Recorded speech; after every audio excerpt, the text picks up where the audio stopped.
Life happens, and not always the way we expect it to. Every single day we face change, stress, and uncertainty. What if you could learn to thrive no matter what life throws your way? Resilience expert Adam Markel and his inspiring guests explore breakthrough strategies to fully embrace change and build the resilience required to become change-proof.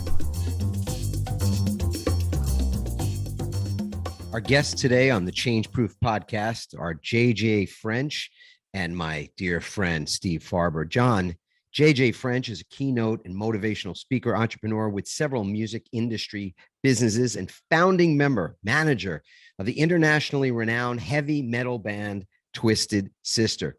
Twisted Sister retired from live performance in 2016, but John continues to oversee the thriving licensing and publishing business. John has 37 platinum, gold, and silver albums as a member of Twisted Sister and 4 platinum and gold albums as a guest guitarist.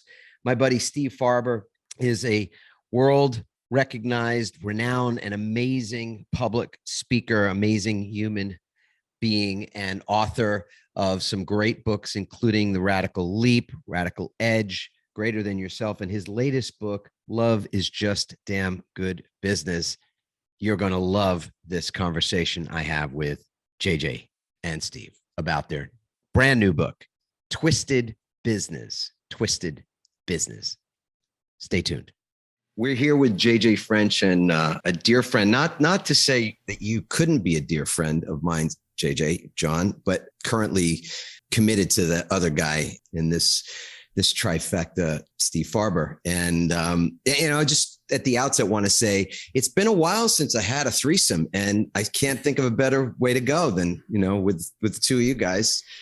I'm a trisexual. I try anything. So it's understood. Yeah. Well, we're going to cover a lot of ground today. And my guess is it's going to be fairly random. That's my read of where this may take us. But I do want to start by just saying, I love this book. So I'm holding the book in my hand. I'll hold it up for those of you guys that are watching on YouTube, and the rest of you are going to have to just take down this name and get this book called Twisted Business. It is Lessons from My Life in Rock and Roll by JJ French and Steve Farber. And Steve Farber, you are a rock and roller, just not from Twisted Sister. So you know what? Let me start with you, Steve. So this is a really interesting project. I think I shared with you guys. I've been reading the book in the hot tub. It's my favorite place to read a book. And in part, I love it because it's the most relaxing spot. My mind is clear. I love doing two things at once. Like my habit of swimming is bootstrapped to my desire to read more. So I put those two things together, stack them, and there I have a pretty effective habit. But I also love it when other people in the hot tub, because this is a hot tub at a gym.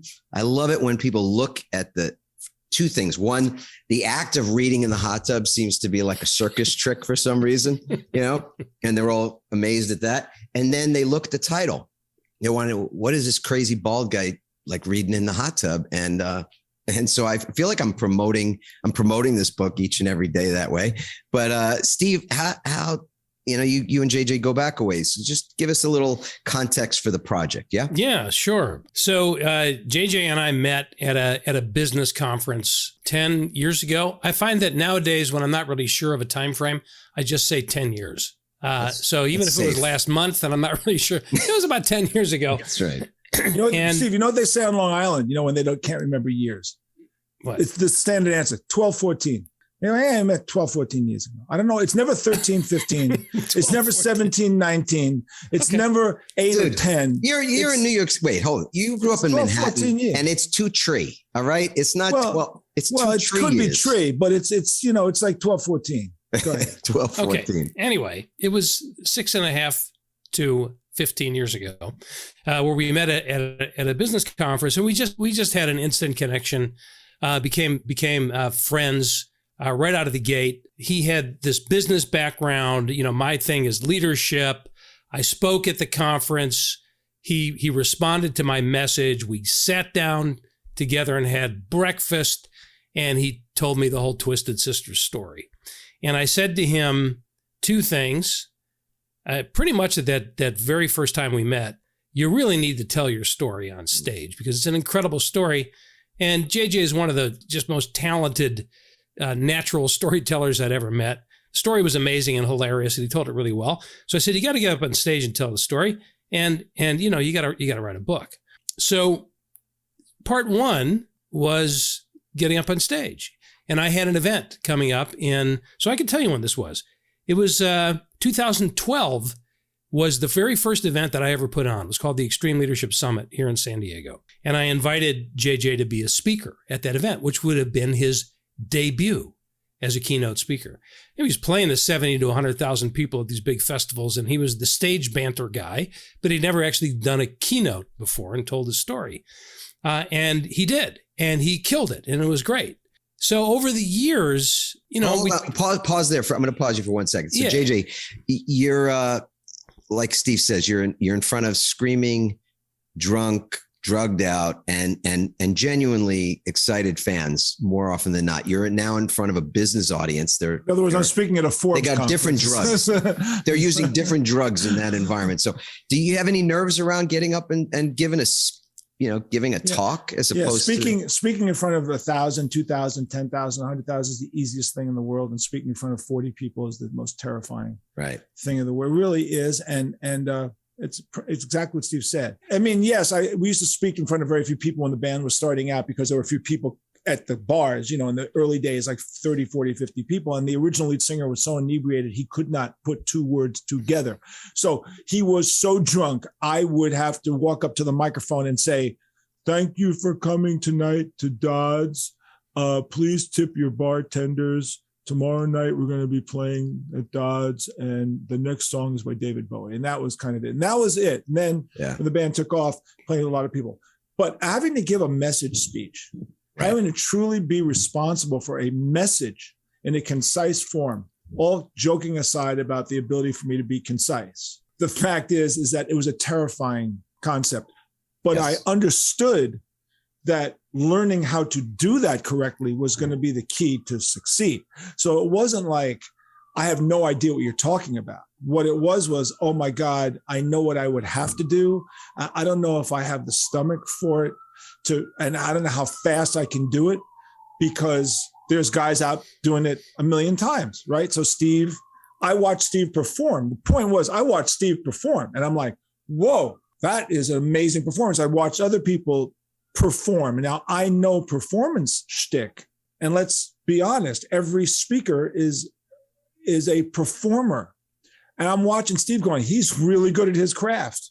How close can I get to that? And how long is it going to take me to get to that? And it was so daunting that I wasn't chomping at the bit for it. And so when he basically forced me to do this, I was absolutely I was really lost sleep over it, which is stupid because I could fly and play in front of 50,000 people, walk up to the microphone, "Hey, Sweden Rock, how you doing?" Because you know why? Because they're there to see me and they love me and I can't lose. I can't lose. Well, Adam, you'll appreciate this because, you know, Adam is a phenomenal speaker and trained speakers and all of that. So I think you'll appreciate the method that we used. Well, this is the point. So Steve had to come up with a method in order to indoctrinate me quickly. I love it. You got to hear about the method. Yeah. Yes. So what happened was, I saw this as JJ's opportunity to launch his speaking career, not just by virtue of having his debut in front of 140 people or whatever it was, but to get good footage that he could use to promote himself and get other gigs. So we had a great production crew there, 3-camera shoot, beautiful stage, the whole thing. And the idea was we would stick him on stage. So what I told him was just prepare a little introduction, 15 minutes worth. And by this time we had talked for hours and hours and hours. I'd heard a lot of his stories. And I thought, okay, what I'll do is I'll set a chair on the side of the stage. And from that chair, I'll interview you. So I won't be on camera. It'll just be you on camera. And we'll have clips of you responding to the questions because I knew that all I had to do was press play, and he would go. So I'd say, hey, John, tell us about the first couple of years of the band. Just wind him up. That's it. And it was great. And he killed it. It was fantastic. Now, to be fair, to actually give you a little bit more background, I didn't know this was going to be the plan. So, of course, I didn't know this. So when Steve gave me the date to do the speaking engagement, which was 6 months from the time we met and became friends and said, yeah, no, I'm going to have you do this. That's a lot of notice. It was a lot of notice, and a notice enough for me to freak out and and come back and say to him, well, you do know that I get paid to play in Twisted Sister. So if we have a gig on that particular day, I'm not going to be able to do it because Twisted Sister has priority, which it does with all of our lives. You do know that. And Steve goes, yeah, well, 2 months later, my tour manager calls in and says, guess what? You're headlining Sweden Rock on June 8th, 2012. That was the day, or that was the weekend. So I'm going to be in Sweden. So I called Steve. I said, well, sorry, pal. Thanks a lot. I know that I appreciate this some other time. And he went, well, when does your festival season end? And I said, well, yeah, mid to late August. He goes, well, why don't I just move the whole conference to the end of August? And I went, what? He says, yeah, I'll just move the whole conference. I said, you're going to move the whole fucking conference so I can talk at it? You're going to move the whole? No, you're not. Yeah. Why not? We got plenty of out time. I went, son of a bitch. So he moves the date. And the whole summer, my wife was like, have you written your speech? Have you written your speech? Talk about a sadistic. She goes, have you written your speech? Have you written your speech? Have you written your speech? And every day as the summer's going by, I'm looking at the calendar. I'm sweating more. And my wife was like, and you have to know my wife, she makes type A look like type B. I mean, if my wife was God, it wouldn't have taken 8 days to create the universe. It would have been done in 4 because she would have said, Uranus over here now. Get your Saturn, get over. Like so she's on my case, and finally I looked at her, I said, I will write the damn speech on the plane flight to San Diego. There's a 6-hour flight. And I brought a legal pad and a pencil and I wrote everything that I thought I could say on this legal pad. And what Steve's not telling you is I get to the hotel. He goes, what do you got? He looks at this note. So just random, this story, that, blah, blah, blah. And he went, screw that. This is what we're going to do. And that's really the lifeline that he threw me after all of that. I mean, look, you need a mentor like Steve. All kidding aside, if he didn't care so much, if he did not care so much, all of this would never have happened. Yeah. Okay. He set you up for success, not just because he put you up against the wall of your comfort zone, which clearly that did. Steve did everything that he always says in his books about what you do for people who you mentor. He did everything that he said he was going to do. And that's the last time I compliment you, motherfucker. You know what? I was just going to say, let's just change the angle of this whole show. I want it to be about that guy. Yeah, let's talk about me. Just talk about Steve, all so right? The other thing about me that I was going to say is, but actually, I want to take it into how the book came out of all this because, over the years, we had kind of danced around this idea of maybe doing the book together. But he had a couple of false starts with other co-authors, and it just became pretty clear that really the way this was going to get done would be for me to get involved in the project. And, similar to the speaking thing, I knew this was important. It's a great story. I thought I could help. So we decided to work on it together. And, this is a huge departure for me because this is J.J. French's story and it's written in his voice. So my job was to take his natural storytelling ability and his great story and just make it work on the page, which is a different, as we all know, it's a different kind of a dynamic from the spoken word. And then to try to help figure out what stays in and what doesn't, that whole thing. So it was a great project and it turned out great. And I'm just really happy to have been a part of it. Steve, by the way, a friend of mine yesterday who was in my creative writing class in New York a couple of years ago, she got a copy of the book. She emailed me yesterday. She goes, "Oh my God, I'm reading your book. It sounds like you're sitting there talking to me in my living room." That's the art. Yeah, that really is the art because what Steve did was he sublimated his own style. Wait a second. Did you just say sublimated? Is that what you said? Yes. Yeah. He's got quite a vocabulary. Yeah. And you were in Twisted Sister, weren't you? Is that fucking right, yeah, fucking right? Yeah, fucking right. You used to say that when you were selling drugs? Did you say, hey, I want to sublimate you some of this Hey, look, in those stash. days, we used to be able to rattle off tetrahydrocannabinol, lysergic acid diethylamide. I mean, come on, dude. We were like, and multiple languages. And I was able to convert currencies in Europe while dealing on acid in 6 different currencies. So I was multitasking anyway. So the thing was, Steve, the art of that book is that Steve retained my voice. I thought, without knowing you, JJ, I felt like, but I do know Steve. I thought he was not in his own voice. I felt like it was coming out of your mouth. Now, hearing you speak, I feel like it really true to that. Of course, with fewer digressions, but other than that, I think it's such an epic story. I don't know that digression would have helped or worked, because it would be in volumes, truthfully. Well, the thing with Steve was, when we decided to do the book, my joke in my head is, if I'm writing the book, it's the 18th volume history of the Jews. There you go. Which is a completely unrealistic way to write a book about your life. And Steve goes, okay, no, not that. End there, move on. I needed this person to do it. I needed someone I could trust to do it. And yes, I had fits and starts. This thing started out actually 30 years ago with one of my cousins.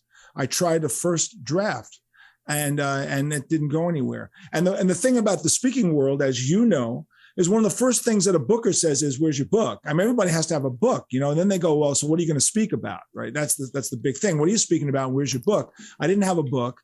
And as far as my speaking, I could say I write for Inc. magazine, and there's 50 articles in Inc. and pick an article and I'll talk about it. But you know as well as I do, that's bullshit anyway, because a speaker speaks wherever the fuck the speaker really wants to speak about. And the booker is going to be hustled into booking the person, and the person's just going to go do what the fuck he wants to do and hopefully gets away with it. And Steve told me years ago, he said, the only thing you need to understand as a speaker is that you have to make the guy that books you look like a superstar. If you can make that guy happy, then it really doesn't matter, particularly how you do it. You just have to look good to that booker. Now, look, this is real kind of hustling, dealing kind of shtick, but it's really true. I understand that shtick as much as anybody else. So I understand the value of telling the story to make the person who booked you look good.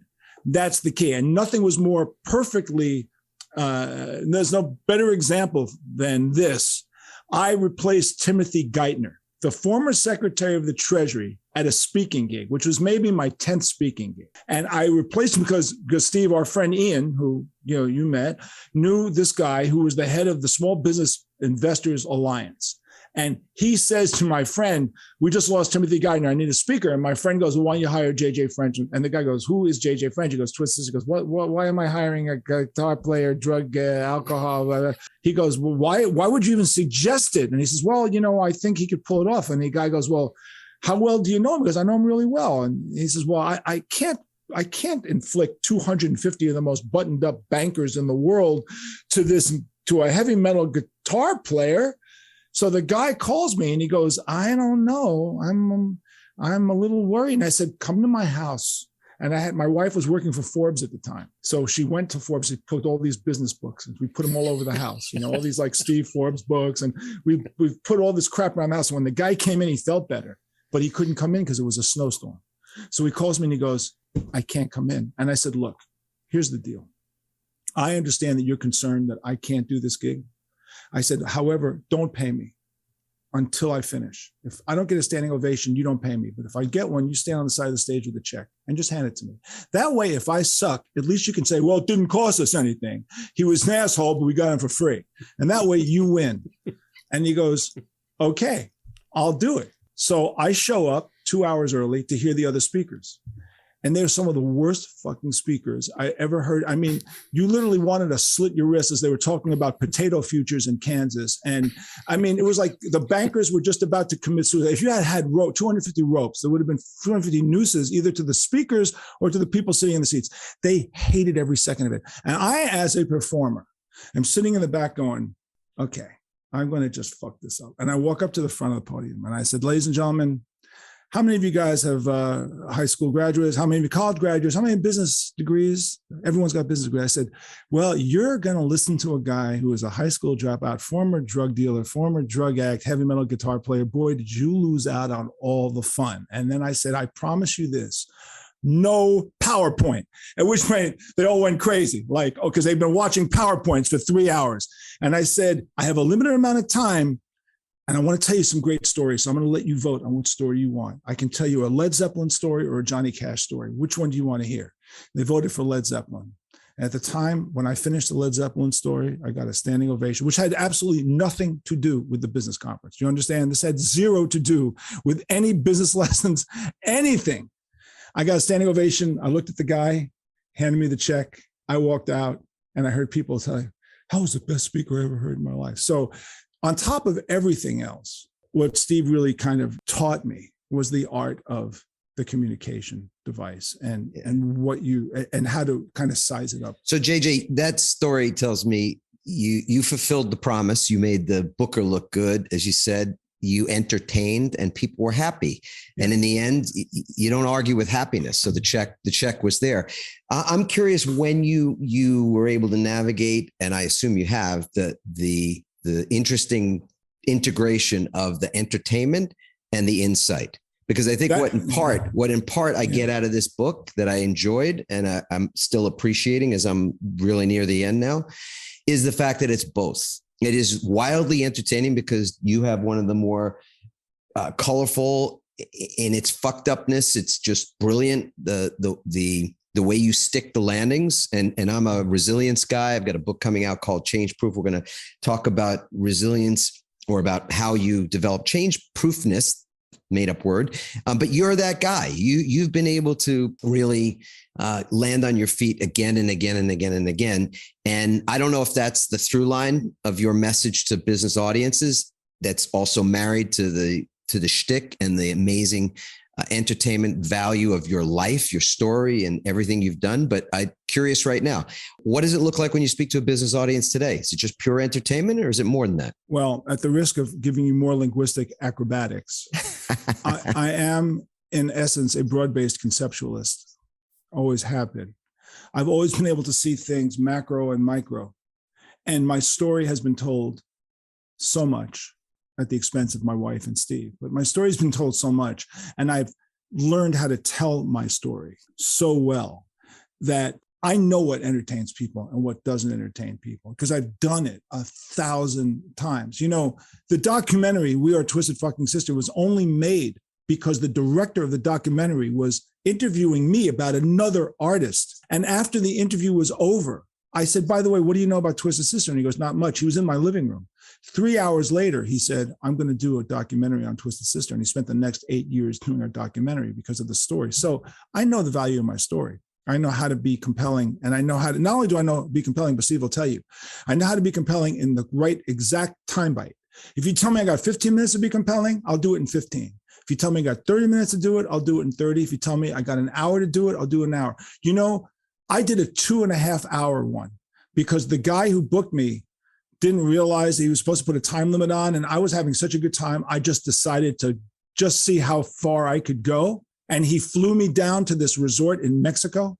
This was at an insurance company, the American Title Insurance Company, whatever.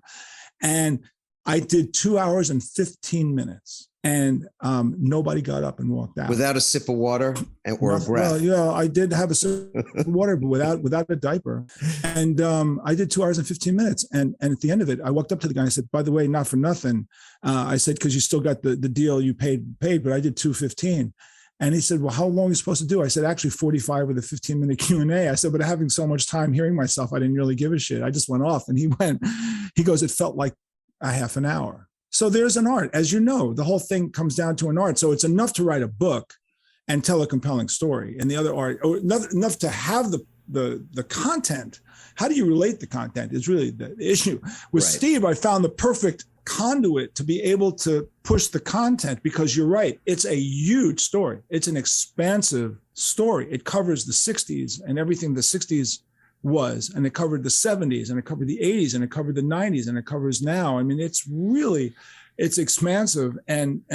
So pause there, Steve. So structurally in the book, I imagine this is in part where you brought your own genius, having authored wonderful books like The Radical Leap and The Radical Edge and Greater Than Yourself, et cetera. And I think your latest book is Love is Just Damn Good Business. So, it's not, let's say it's not your first attempt at creating a book. How did you wrap your arms around the volume, let's call it, of stories that you had to choose from? And then how'd you and JJ select a through line for this book that was intended to educate business readers as well as it was really a challenge, because there are lots of ways to go with this, right? We didn't want it to be just a memoir. We wanted it to also be a business book, because one of the things that makes JJ unique is that he's a business guy, he's an entrepreneur. Right.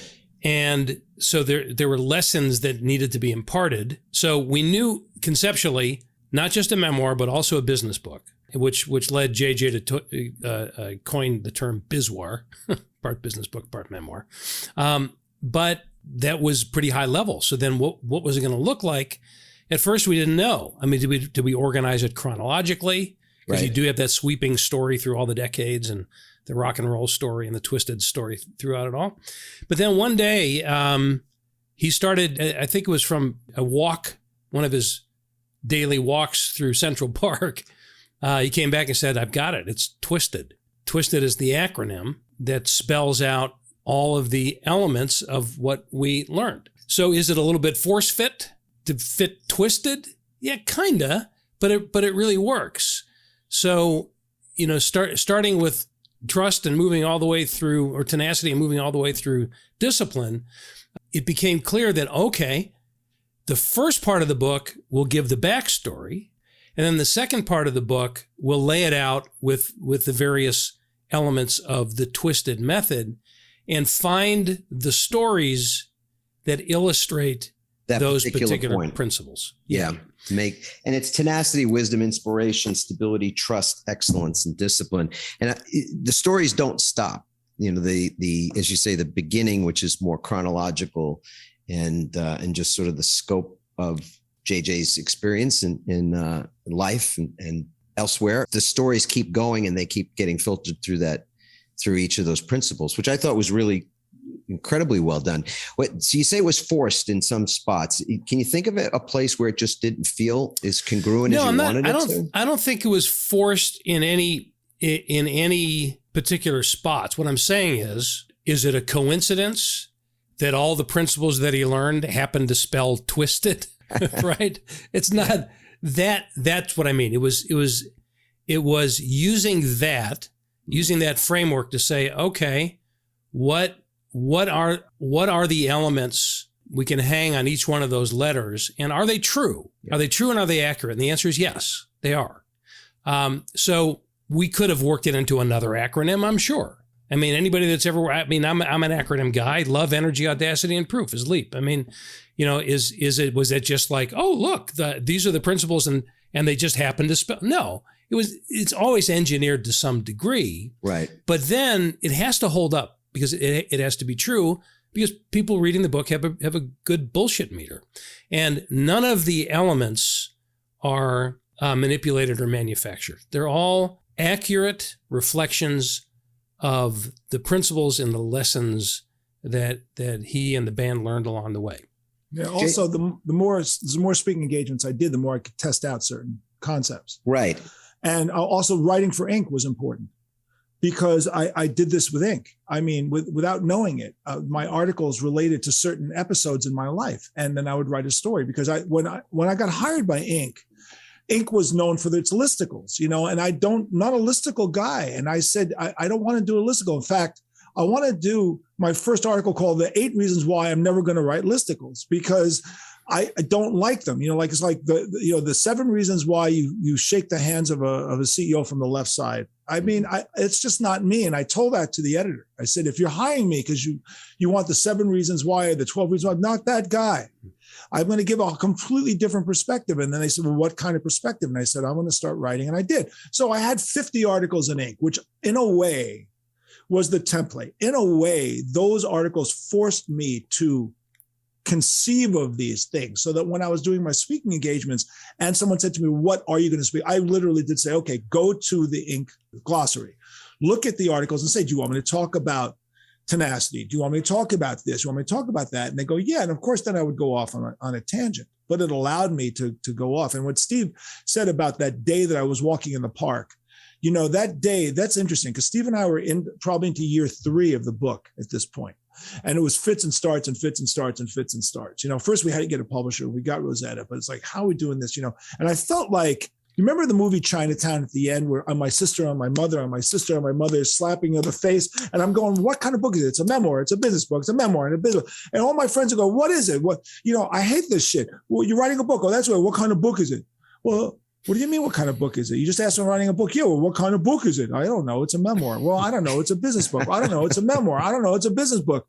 So that drove me crazy as to where the focus was going. And then the art of making all of it expend. Here's what I thought. I hate PowerPoint. I like simplicity. I'm a dumb heavy metal musician. I like it simple. It's fucking twisted. It's easy to remember. You don't have to take a pen at a business conference and write tenacity, wisdom. You go, oh, it's the Twisted method. I own the name Twisted Sister. There's a value to that. You know, the name Twisted is valuable in my brain. I wanted to be able to keep the logo. I wanted to be able to keep part of the trademark.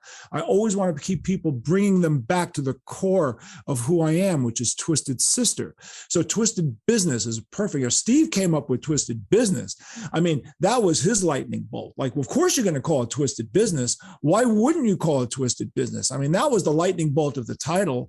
You know, we have an album called Twisted Christmas. That was my lightning bolt. You know, we're a bunch of Jews who did a Christmas record. I said, why not? Jews make the best Christmas music anyway.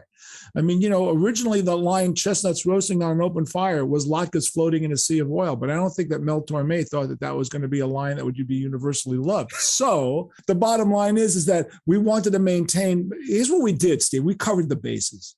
We kept the name Twisted. We did Twisted Business. We kept the logo. We kept the creativity. And you know what? Nobody has said it's a false narrative. Nobody has said, oh, that's a cute concept, Twisted, but it's bullshit. It's not bullshit because every one of those letters is meaningful. Could you find a meaningful story with every letter? Yeah, you could, but I didn't have to because Twisted was enough to tell the story. And as people have commented so nicely, at 240 pages, it's a great read. So there'll be people that'll read this book and maybe even because they've listened to this interview, they're already on Amazon dialing up and ordering their copy, you know, because everybody has the dial up internet stuff. Don't you still, Steve? Right?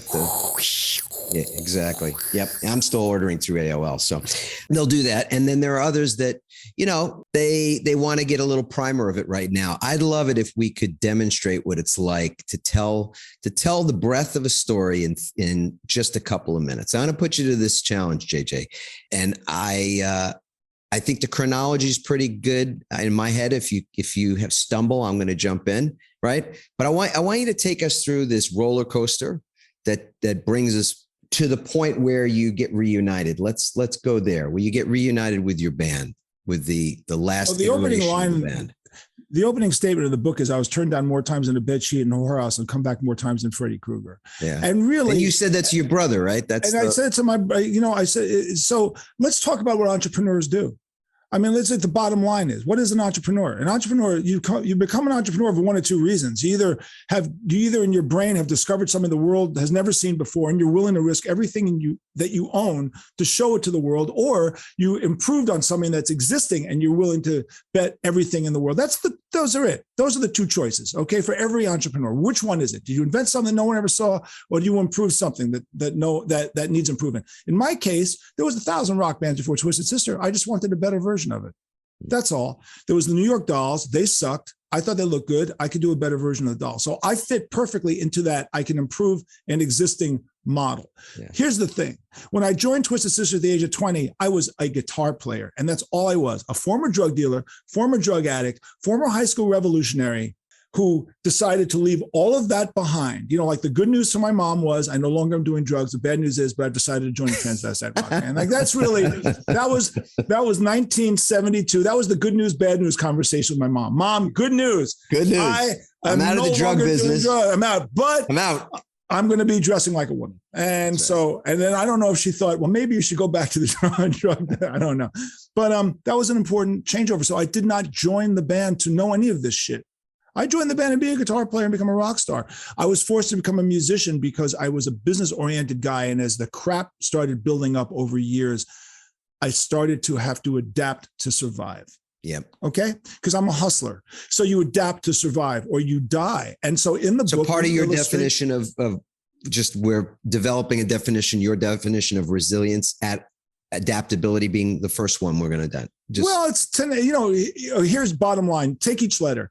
Without tenacity, you got nothing. I don't care what you got. If you're not tenacious as a human being, you will never succeed. So that's the T for tenacity. And it doesn't matter if it's a shoe company. It doesn't matter if it's an ice skating. It doesn't matter anything. Tenacity is the whole goddamn ball game. That's really all it comes down to. Because you know what? When you see a gold medal skier, that gold medal skier, because that gold medal skier is up at 4:00 in the morning doing this for 12 goddamn hours every day of his life for 10 years. You're not doing it because you're a fat fuck and you want to sit on your couch, but that dude is doing it and he's going to get the gold medal. You want to be the first chair as a violin player at Carnegie Hall?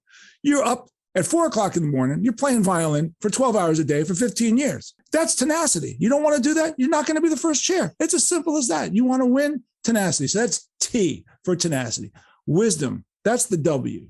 That's being smart enough to understand that as the shit comes down, how do you adapt to what you need to do to survive? And that is wisdom. And by the way, I didn't know I had any wisdom. And this is true. I did not know I had wisdom until a conversation I had with my father, which I illustrated in the book. On the day of my mother's death, I looked at my dad and I said, we don't have a relationship. We have no future. And I had to make a decision right there at the age of 22.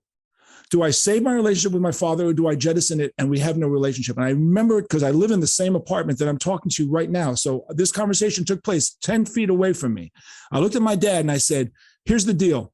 I will agree to forget all the crap that you made me go through as a kid, that you whipped me with a belt, that you blah, blah, blah, blah. I said that if you're willing to forget that I dropped out of school, became a drug dealer, drug addict, and all that other shit, blah, blah, blah, blah, and we shake hands and we start from scratch today, leave all that stuff in the past, we can have a relationship. Because my father's not the kind of guy that's going to go to therapy in his old world. That ain't going to happen. We shook hands on it. And you know what? We had a great 10 years. Yeah. Great 10 years. Never talked about the past. Never revisited that again. Yeah. No, because it wasn't going to work in his life. Mm-hmm. And so that wisdom carries itself through business and being smart enough to understand let's just for 1 second, because that's really important. There's so many people walking around with things that they carry from the past. So not to belabor the point, but I think it's worth pausing there for a second. What's the wisdom there? I'm transactional. And if you want to survive, you need to be transactional, which means you deal with the shit you're dealing with today and you move on to the next one. It doesn't mean you don't carry certain baggage. Look, we're all human beings and we carry it. But at what point are you going to let it bog you down and prevent you from moving forward? Twisted was thrown so many roadblocks. I talk about this book as saying I turn roadblocks into pathways.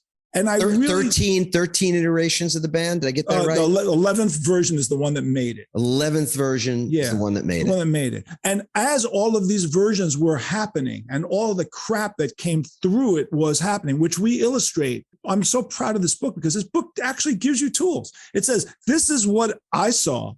This is what my response was. This is how I adapted to that response. And this was the end result of that response, good and bad. I take you through the whole thing. So that's really what it's about. It's about being smart enough to understand your limitations. And by the way, I know what I know and I know what I don't know. And I always ask people what I don't know. To be so arrogant that you think you have every answer is just your own stupidity. Yeah. I just knew I didn't know a lot of shit. And I also was not, however, I didn't have fear. I always thought I was going to get my ass kicked anyway. And I said, you know what, if I get my ass kicked, I'll get it kicked once and it'll never be kicked that same way again. But I'll learn from that. And I believe all survivors do that. The band structure, the structure of the band's ability, the S for stability in the Twisted method is an important piece because having a stable company is important. And to have a stable company, I said to the guys in the band, how much money do you all need to earn on a weekly basis? So all I have to do is worry about you being in this band and not having to get another gig. I need stability. And we all came up with a number that we could reach. And you know what? That was the perfect business plan. Yeah. Because once we knew how much once we agreed on a figure, as long as I could deliver that figure, I had a stable organization. And what's my quote from Duke Ellington? I have a quote from Duke Ellington. When I found the book and I found the quote, I almost fell on the floor. Duke Ellington says, if you want to keep a band together, you need a gimmick. My gimmick was to pay the musicians. I swear to God, that's from what, 1930? Genius. Yeah. Genius. What a concept. Okay. And the stability of not tolerating alcohol use and drug use while you guys were in the process of creating some successful version of this thing anyway. That's also quite counterintuitive, right? If you think a company is like a plane that flies through the air, and you try to be as smooth as possible, and then you hit some turbulence, and everybody hits turbulence, and turbulence can take, this is where we get into the weeds a little bit. And this is where I think my experience really comes through. Turbulence is expected. So if you look at a company and you go, okay, what kind of turbulence do we have? Well, we got challenges turbulence, we got crisis turbulence, and then you have catastrophic turbulence. And you try to make sure you never reach catastrophic turbulence. So you try to keep it into the challenge mode. You try to take it out of the crisis mode because you never want to see it in the catastrophic mode. Nobody expects a heavy metal musician to talk that way. Nobody thinks that we think along those terms. The other problem is that when you're dealing with these kinds of chaos, these catastrophes, these challenges, it's how you view these oncoming headwinds. So I learned a long time ago, there's two ways you view chaos, and that is proactively and reactively. And it's like the way a football game goes. Why is it that the offense has always got a second more than the defense? The offense knows what it's doing. The defense has to react to it. How are you going to react as a company? You're going to be offensive or you're going to be defensive? Well, it's always better to be offensive and not defensive. So how do you do that? You have to have wisdom, because you have to do what Keith Richards said is the difference between him and Mick Jagger. And Keith Richards' statement about the difference in him and Mick Jagger is beautiful. And Keith Richards said, the difference in me and Mick Jagger is Mick Jagger wakes up every morning. He goes, what am I doing today? 10 days from now, 10 weeks from now, 10 years from now, 10 months. He goes, I get up in the morning and go, I got up this morning. Well, that's fine. Every band needs that, but you need that person who can see. So fill in inspiration right now. I think it's a good place to stick that right in there. So without inspiration, what do you got? I mean, inspiration is the fuel that feeds you when you got no money. We all start with nothing except the belief that we can do it. That's really it. So whether you're a 5-year-old girl who goes to a Broadway show and sees someone doing Annie on stage and going, Mommy, I want to do that. I want to do that. All of a sudden you're filled with this fire. I got to do that. Well, all successful entrepreneurs had a fire built into them, which is why every book about an entrepreneur is a bizwar. How do you write a book about your success if you don't write a book about what made you successful, which is the memoir part of a book? This is what does it. So in my case, I was fueled. My inspiration was this record, which I described, hearing this record on the radio when I was 10, which made me obsessed with AM pop radio, seeing the Beatles the next year. That was that was the Saturn V rocket of my life. That got me off the planet Earth. And the Bowie part in 72 was the second stage rocket, which took me into the atmosphere. Without inspiration, so you need tenacity. Without that, without inspiration, you have no fuel. And by the way, inspiration, like I said, is the fuel that feeds you while you have no money, because eventually you have to convert this passion and this love into financial success. Otherwise, you're out of a job. All right. And so I knew that. I'm going to use the last 3 letters. This is fun to challenge you, JJ, to do a TED talk, to get on a TEDx stage or a TED stage and deliver a talk. And the last 3 letters are TED. So just fun to put it out there, man. So trust, excellence, discipline. Lay it on us. Okay. Well, if you don't have trust from your partners, you also have nothing, because if they're looking at you for taking them down a pathway and you're willing to roll all the dice in that pathway, then they better trust you. And they trust you because of your actions. So if you don't have trust, you also have nothing. All of these things, if you don't have it, you really have nothing. So you need trust from your partners. What I loved in the book? I loved in the book where, you and Dee, obviously, anybody that knows the history of the band may know that you guys had a falling out and didn't end up great, but now are great and all that. But you still had trust in each other. You trusted him. I love this part in the book where you say, he was the guy to write these songs. He was the one to think about how to deliver them. And I trusted him to do that. And he trusted me to manage the business, to manage the brand. And That's a big deal. It's a really big deal in the success of the band. Yeah. Yeah. And not only is that important, the word trust internally, but all the people you do business with have to trust you. They have to trust that you're going to deliver the product. You have to trust you that, like, if your product has to be due on September 30th, it's going to be due on September 30th. They have to trust that you're going to show up at a venue. Think about this. How many bands can play in front of 100,000 people on the planet Earth? Not that many. Not that many artists can be trusted by the 100,000 people. It's a very small list. We're one of those people. We're one of those lists of bands, very tiny list, where a promoter goes, my entire festival is going to rely on you going out there. They're not going to shit the bed. These guys are going to get out there. And if you suck, my festival goes down because people are going to say, you suck and we suck for having you. Can you trust this band to be great? So yes, that's what trust is about. It's not just internal. It's that everybody that deals with you can trust that what you're going to deliver is what you're going to. Did you guys really practice? I mean, a lot. Did you put a lot of practice time in? I don't remember that. So, the obviously the 10,000 hour factor that comes up plenty of times because I'm so anal. I went back to my 10 years of before the record deal. I added up all the effective working hours of all the effective working days and non-working days in that 10-year period of time. In that 10-year period of time, I added up all the hours of performance or rehearsal, came out to 9,800 hours of performance and rehearsal before we got our record deal. So you make yourself bulletproof because you do it over and over and over and over and over again. And that's how you become great, because you just wind up doing it, which then takes us into the E for excellence and the D for discipline, which is you only become excellent by discipline. You only become excellent by doing it over again. The thing that gets me annoyed is this whole bullshit cliche about insanity is doing the same thing over and over again and it's expecting different results. Well, that's not true when it comes to the arts. When it comes to the arts, doing it over and over again makes you better, even if you don't realize you're getting better. You do it over because your reaction in your brain starts to change. The chemicals start to change. The synapses in your brain start to connect. And all of a sudden, things happen. They explode when you least expect them to.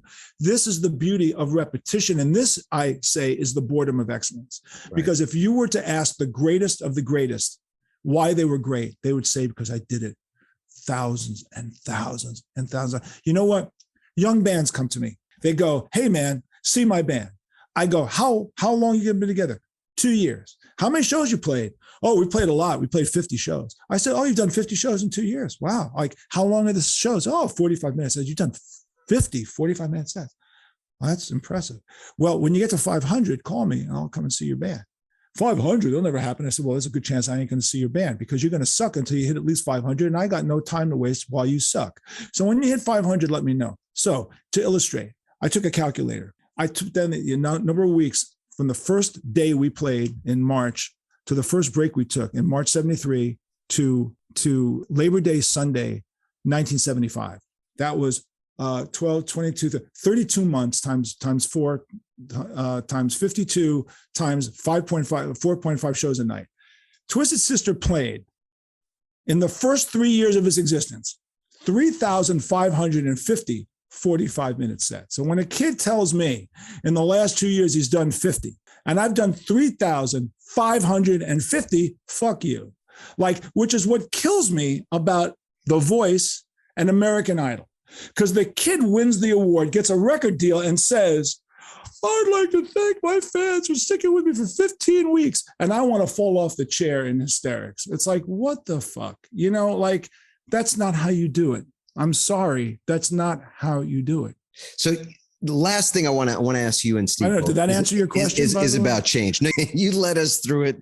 And I feel like you teased out a nugget for each one of those things. So thank you. Thank you for doing that. Anybody that wants to get more of the meat and I mean, you gave us meat. So it's, I appreciate it, but there's more meat in the book. That's so the good news. So Adam, I just want to just draw it back for a second and give the high level on this, because people that are unfamiliar with Twisted Sister, I think it's really only the Twisted Sister fans that know the story of Twisted Sister. For people who have heard of Twisted Sister, like me, for example, when we first met, I mean, I was never a Twisted Sister fan growing up, but I always thought it was the greatest band name I'd ever heard. But I didn't know anything about the band. So most people, they know, we're not going to take it and I want to rock. And that defines Twisted Sister. So from a high level, what your listeners, I think, need to understand right now so you know where all this is coming from, is the Twisted Sister story is one of near success and failure, near success and failure, near success and failure, over and over again, then success, and then failure, and then massive failure, and then massive success, massive failure, massive success, massive failure, then a reunification, and even more massive success, and they retired on that high. It's the roller coaster is just almost unimaginable. So when you read the book, you'll hear the details of all those ups and downs, but these principles that we've extracted from that come from a very simple process, which is what happened, JJ, what happened, and what did you learn from it? What happened? What did you learn from it? And I think that's a principle that all of us should be asking of our own experience. You know, that the Twisted story is very dramatic. Our own stories are also very dramatic, at least to us. And we have a great opportunity, I think, all of us, to look back through the course of our lives, see where we are right now, and look at our own ups and downs and ask ourselves, what did we learn from it? And then if we have a give and take with each other, where we're hearing each other's stories, learning each other's lessons, then we all grow together. And I think that is essentially what this book does. It extracts those lessons from this incredible story. It's a call to action for everybody to write their own book on some level, right? JJ, you started this project how many years ago? Before Steve? Yeah, like 35 years ago. 35 years ago. So it's been a work in progress, as your life is. And, so did you, in completing the book with Steve in this collaboration, did it create a level of clarity about the life you've led? Because so many experiences after a while, it can, I think people can be dizzied even up by what they have learned, as Steve is pointing out. What does it all mean? People go through those stages. And I think in the pandemic, where the level of anxiety and even depression has really been exacerbated, people question, where they are, what they've learned, what value they've added. Did the book help to really solidify for you what your life has been committed to and what it's meant? Yeah, it did. In fact, yesterday, and I seriously, yesterday I was sitting around thinking, because I'm the face of prostate cancer research. I'm doing a lot of social media for prostate cancer awareness research fundraising this year because I had prostate cancer 3.5 years ago. And I was featured last night on a Fans for the Cure podcast, and I'm all over social media for Zero Cancer. And I was thinking about these phrase that's used, he's battling cancer. He's battling this, he's battling. And I said to myself, when I was diagnosed with cancer, I didn't battle cancer. I said, fuck you. I said, I know exactly what I'm doing. And I dealt with it and I moved on. And I refuse to have that word battling because I'm very transactional, which is I'm confronted with this shit and here's what I'm doing about it. So what do we say in the book, Steve? I said, when you dealt with the trauma, you mourn it. Then so get bad news. It sucks. Then think about exactly what was going on. Like after the trauma, the first traumatic wave, really think about what you're going to do. Then plan a course of action and then put that action put that plan into action. And that's what I did with my prostate cancer. That's what I did with my daughter's eye disease. My daughter has a very rare eye disease. I had 2 heart operations, because I had atrial fibrillation and I wasn't going to take it, seriously, without the pun involved of I'm not going to take it. But the fact is, it's like, find me a doctor, give me a plan, and let's get on with it. And the day there is no answers, I guess the day you get the terminal conversation, because everybody, it's like the Jewish blues song. Once everybody gets bad news. Like at some point, you're not going to come back from it, no matter what you try. But until then, you're going to try your best. And so, what it illustrated for me, to answer your question, is it showed me that that's just the way I do it. Yeah, I just come back. I come back, you hit me, and that's why the Left Set's comment was, you're a cockroach. Hold on a second. You don't take my line right here. You're a cockroach, buddy. Now that's exactly it. This was before we started recording. So Yeah, we weren't recording when we discussed that earlier. So yeah, that was so for me to call you cockroach. Is that a compliment or is that a, in this particular case, they say, Keith, what's going to survive the nuclear war? Keith Richards and Cher, and cockroaches. Those are the three things going to survive. And that's said in the most humbly respectful way. Right. You just keep coming back. You just keep coming back. You keep coming back. And what the book did was it illustrates that we keep coming back, which also means when people say to me it's twisted over, I can't give you an answer and go, it's never going to happen again. I don't see it happening again. I will say this, the book could not have been written until this point in my life. Because if the book was written 30 years ago, it really wouldn't have made any difference. If the book was written when I was a stereo salesman and that was all, that wouldn't have made much. If the book was written, when Twisted started to reform and come back, that wouldn't have meant as much. What really meant as much was that the whole hill, the entire irony of the ridiculousness of my life has been lived out to a point where now I can look and go, you know what? Damn, that's a life. Right. There's enough landscape that you can, it's not over. It's not the final chapter by any means, but there's a certain perspective. I think Steve really hit it the nail on the head with, what's happened, to be able to look back and see what's happened in your life. And then what did you learn from it? It's difficult when you're in 20s to apply the learnings of things. We're impatient, right? Among other things. I'm also damn lucky. I am damn lucky. I'm damn lucky I didn't die as a hippie. I did so much crazy shit. I could have been arrested. I could have been murdered. I mean, I was almost murdered 6 times. Anyway, I had guns put to my head, knives put to my throat. I could have been murdered on a number of occasions. I could have had a drug record. I could have been arrested, put in prison. I mean, when I tell the stories, they are unbelievable to some people. They're all true, but they are kind of unbelievable. And sometimes I sit there and go, God, man, that's a crazy ass. Well, I think it's some of those near misses in your early life really changed the way you looked at, and is it fair to say you became, I don't like the word conservative, but there are certain things that you just decided weren't worthy risks to take later in life, right? You became adamantly opposed to doing drugs and I was busted with drugs after I stopped doing drugs and talked my way out of the drug bust because I was so pissed off. I really was so angry that I was straight and I had drugs on me that were put in my bag by somebody else. And I got so angry that the cop was like, okay, he obviously doesn't do drugs. And I, without getting into the specifics of how I talked my way out of it or where it happened, because if I say where it happened, they'll never let me back in that country again. But let's just say that my force of nature, of my personality, my ability to talk my way in and out of stuff is kind of legendary. Which helps, by the way, because all managers, like anyone who operates at that level, a street person level, and I'm very grateful. I'm a street guy, not an academic. My brother is an academic. I'm a street guy. I grew up in Manhattan on the street, dealing drugs on the street, hanging out on the street, buying guitars on 48th Street. My father was a jewelry salesman on 47th Street. That's the Damon Runyon. That's like, hey, kid, get out of here. Get out of my face, kid. That is an incredible life to live. And I'm grateful for it. And I'm also grateful that I escaped the minefield of disaster. Yeah. Are you glad that you didn't become a member of the band Kiss? I can't answer that question because who knows? I'm only kidding. No. It's a fair question. It's a fair question. I get asked that a lot lately. Do you get asked that a lot? Oh yeah, of course I do. They said, well, yeah. I said, well, a lot of guys didn't make it in the Kiss. I was one of many guitar players who didn't make it. But then again, I will say this. Okay.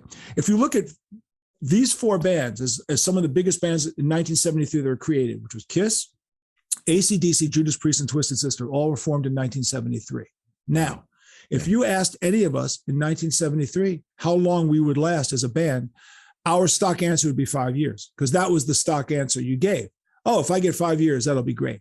Maybe we would have said 10 years because the Beatles lasted 10, but it would have been 5 or 10 years. I said, here we are 50 years later. Okay. Now, I will grant you that AC/DC and Kiss have sold more records than us. I don't know if Judas Priest has, but I'll give you that. I will say this. You take a 10-year-old kid and you go sing me a Kiss song, just go sing me a Kiss. I don't know one offhand. Sing me an AC/DC song, sing me a Judas Priest song. You say that 10-year-old kid, we're not gonna take it. And the kid will sing the entire song. So we have established a worldwide international call to arms and action song that everybody loves, to the point where last week, a guy running for president of Honduras was using "We're Not Going to Take It" as his theme song. Someone sent me a video clip. A guy running for president of Spain had 30,000 people singing it in auditorium for his campaign. When Brexit was going on, they were singing "We're Not Going to Brexit" in front of Big Ben. You had this guy in Australia running, which we sued him for rewriting the song "We're Not Going to Cop It." Could I have imagined it? No. I am grateful for it. Now, the fact that Rachel Ray has decided to pay us a lot of money for making a dog food commercial this year, I have no problem. I've got no problem. Well, with this is where, again, you're as a business person, you saw that even emerging out of bankruptcy, that the value was going to be in the brand name. You kept it. There's the wisdom part. That was maybe the greatest thing I ever did. Was that speech at that moment was probably the greatest talk I ever gave. You got to read the book to find that out. I'm not going to give that one away, but to stand in open court and have that conversation with a federal judge, and I used to spend part of my life was spent standing in court in front of judges, federal judges. That was a big deal, buddy. I was reading that with my mouth open. That was the Hail Mary pass. Yeah. I had nothing to lose. I had lost everything. I went from JJ French Superstar to having one guitar and 2 subway tokens. And so I had nothing left. Yeah. And I sat there, and if it wasn't for the fact that, as you point out, what you read in the book, that I saw something on TV in England 6 months earlier.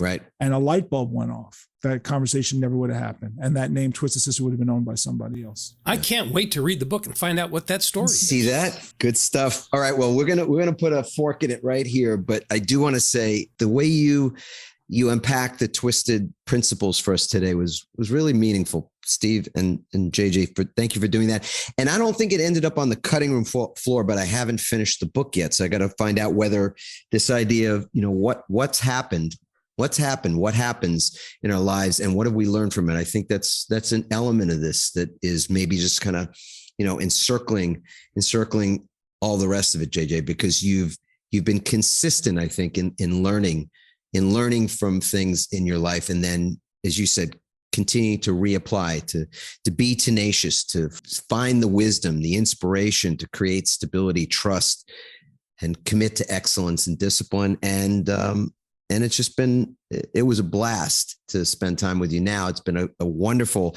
ride, a real roller coaster, as Steve said, roller coaster, and just in reading the book, it's a pleasure. So thanks for taking the time with us. Steve, this project was new for you. You feel great about it, I know. It was new in that, well, for one thing, if you look at the cover, it's by JJ French. Indeed. It was very small print, because this is his story, yes. and written in his voice. So yes, as we said earlier, it was a departure for me. Never written a book like this before. And, honestly, this is not something that I would have done for just anybody or with anybody, because it was very, took a lot of time, took a lot of conversation, took a lot of, the old saying, sitting out at the keyboard and staring at the screen until blood breaks out on your forehead, that kind of a thing. I did it because I love JJ and wanted to help get his story out. So it's like I said earlier, it was a great pleasure and an honor to be a part of it. And it's fun. I mean, this is the fun part. We're having a great time telling the story. And what a great lesson in business that is as well, because collaboration is so important that this work might have just got kicked around for however long if there wasn't this cooperative process. Well, the other W for wisdom is that I knew what my limitations were, even in the band. I never cared about, Ahmet Ertegun. I quote him in the book. Very few people I asked for advice from, and I asked him why he was so successful at Atlantic Records. being that the label started out as a jazz label, and then wound up, with Coltrane and Sonny Rollins, and then, goes to Led Zeppelin and Crosby, Stills and Nash, and, and now hip hop. And he goes, success is easy if you don't mind who gets the credit. That's a crazy freaking statement to make. You want to know something? I lived that statement. I actually lived that statement. It's easier if you don't mind who gets the credit. So when people say, well, Dee's Face is here, Dee's Face is here, I said, so what? If Dee's Face wasn't there, where would I be? I'm sorry. I hired him because he did all those things that I could not do. And if I could do them, I wouldn't have hired him, but I can't. God created Bob Dylan so I could sing cover material. So obviously I'm not the lead singer. So he is, and I'm not a songwriter. So I've never had a problem with him writing songs. In fact, I thank him every day. When I send my daughter to college, I thank them for her college fund. I mean, I really don't carry that with me. I don't. I gave him his, I don't carry it. And with Steve, I couldn't have done it without Steve. Collaborative projects are really where to go. And I don't say enough about all my band members. I want to take 1 second or half a minute out here, which is without the sacrifice of Eddie Ojeda, without the sacrifice of Mark Mendoza, without the sacrifice of AJ Pero, rest in peace, or all the other guys that were in the band, nothing would have happened. Right. Nothing would have happened. But those guys, Eddie and Mark and Dee, kept their shit together, going through all of the crap, and they just did it. They showed up every gig. They played every gig. They did every rehearsal. It wasn't that Dee wrote the songs or I marketed it. They had to do it. But they showed up and they did it. Where do we have to go? What do we have to do? You got to find those kinds of people to be partners, and then you have to reward them correctly for being partners. Yeah. That's why I split everything up with everybody, because without them, there's no me. I mean, I don't want to sound like Mother Teresa here, but the truth is that it is a collaborative. Success is more collaborative than it is by a lone journey, although there may be some people who want to claim the narcissistic view of it being their sole thing, but I never did. So Steve was as important to make this happen as the other guys in the band were to lead to the success in the band. And that's just the truth. That's just, to me, if there's a point that is, the tip of the spear from my experience is what you just said, that you moved your ego to the side, and that quote, success is easy if you don't mind who gets the credit. Success is easier if you don't mind who gets the credit. Success is easier if you don't mind who gets the credit. Brilliant. Thanks for this conversation. And I got to ask this question. So Steve and JJ, first of all, do you love your lives? I know it's kind of an odd question, but I want to just hear one moment from each of you about that. So Steve, do you love your life? Is that a leading question? It might be. Yeah. The answer is yes. The question of why is a bigger question, but I'll leave it at yes. Okay. You got a short answer to the why? Yeah. I live a life that I've created and created with other people in pursuit of what I love to do. So almost every waking hour, I'm engaged in doing something that I love for people who benefit from that in some way. And that gives me great joy. Beautiful. Thank you, Steve. JJ, do you love your life? So long as my blood tests on my PSA continue to come back negative, I love every day of my life. My daughter, I love deeply, but she has the face of an angel and the mind of Chucky. That's always just been the way it is with daughters. My wife is insanely intelligent and beautiful and pushes me all the time. But I'll say this: one of the tricks I used back in the early days when we were broke, and we would come back from a club at 4:00 in the morning. I had very little money, and I was like 23 years old. I would read the obits in the New York Times, and I would read them, and I'd see 80-year-old guy, blah blah blah, has a house in Marchmont. And I thought to myself, Jesus, if you could go to that guy the day before he died and said, "Listen, would you give everything away to be 25 again?" Yeah, he'd probably say, "I'd give everything I could to be 25 again." So I used to say to myself, be grateful that you're 25. Yeah. And that's it. So now I can tell you, I'm grateful for everything I've accomplished. And there's really no other way to look at it other than I'm extremely grateful. And I'm looking after a close friend of mine right now who may lose his leg to diabetes. And I hang out with him almost every day. And I look at him, he's not too far from my age. And and I hate that phrase. It puts it in perspective because it's such a cliched phrase, but sometimes you need to have perspective. You need to go, wow, like this whole thing about Tony Robbins, this one thing about self-help guys that drive me crazy is that they try to instill this thing that nothing is enough. That's bullshit. It really is bullshit. There comes a time where things have to be enough, where you sit there and you go, I'm really grateful for how things are. And I can't just be dissatisfied every day. It doesn't mean you don't want to get up and create and be innovative, but just be grateful for what you've got. Well, you just, as far as I'm concerned, you put the exclamation point on it, JJ.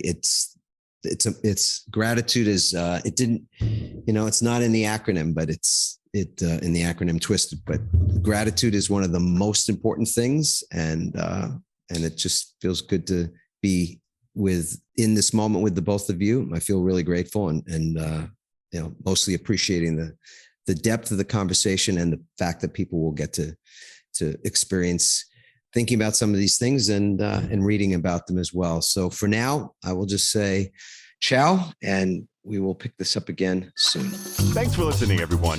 We hope you now have even more tools and greater insights to build resilience and become change-proof.